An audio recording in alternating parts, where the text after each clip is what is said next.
Well, in the first 4 months of this year, there was 70,279 lab-confirmed cases of influenza reported in Australia.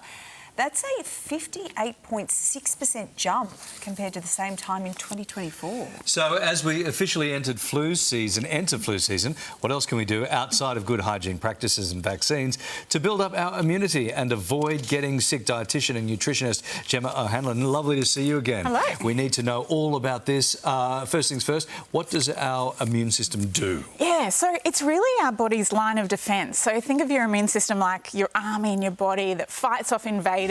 So things like viruses and bacteria, other germs, and really it's things like our skin, our organs, our cells, our proteins, and yeah, their job is to protect us. Okay. How do we keep it going? How do we bolster our immune system in these months? Well, of course, vaccines are really important and make sure you see your GP, but lifestyle has a really important role. So making sure we're getting enough sleep.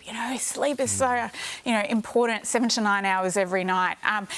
Staying active, even when it's cold outside now, doing your 30 minutes a day, managing stress, limiting alcohol, not smoking or vaping.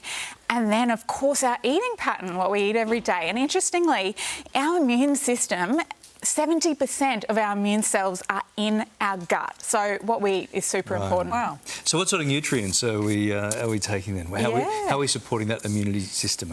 So it's a bit of a vitamin alphabet, really. It's vitamins A, B, C, D and E. So kind of a lot of them. And our minerals are zinc, iron and selenium in particular we need to have. And the good thing is we can get all of that through what we're eating. Okay. Take us through the foods. I mean, obviously these are rich in those things that you've just mentioned. That's it. And of course a diet, and eating a rainbow of colourful fruits and vegetables, think the rainbow whenever we're thinking about immunity, but I've brought in some foods that have some unique characteristics that can really help to strengthen our immunity. So garlic, for example. So garlic has allicin. It's a compound and it's kind of what gives us that really bad garlic breath, the sulphur kind of taste. Good sales pitch, move on. Yeah. Great. Yeah. Brazil nuts. True Brazil nuts will give us a daily dose of selenium. Kiwi fruit, particularly the gold ones, they're super high in vitamin C and will give you well over your daily recommended dose of vitamin C.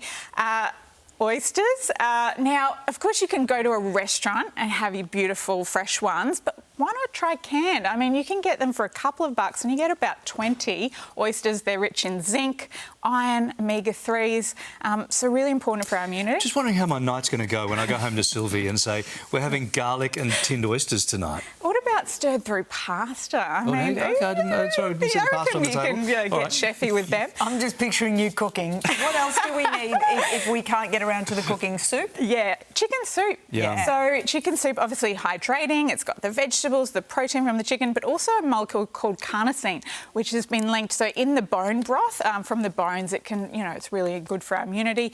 Yogurt, a probiotic yogurt. So look for a yogurt that has at least 1 billion of the healthy bacteria in it. That's really important. I never eat any less. Mushrooms. Now, here's a fun fact about mushrooms. So when you put mushrooms in the sun, for just 15 minutes, 3 mushrooms in the sun for 15 minutes, you'll get your daily dose of vitamin D. So if you're not getting out and about as much in winter, sun-exposed mushrooms is a great way to get your vitamin. We've got to eat them, though. We don't just put them outside.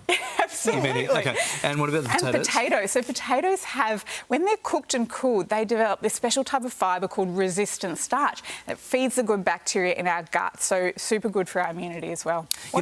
Supplements though. Yeah, I mean, if you can't sort of get that kind of balance. Yeah. So of course supplements are helpful if you're deficient in a vitamin or mineral, but really, we shouldn't be using supplements as an insurance policy. Always see a dietitian for individualised advice. And, some evidence does show that, for example, if you're deficient in vitamin C or zinc, a supplement may help to reduce the duration and severity of a cold. But food first. Focus on getting all those beautiful nutrients in. I never have a problem with food first. It's my philosophy in life. You live by that. And my downfall. Thanks, Gemma. Thanks for having Please leave the oysters and the garlic.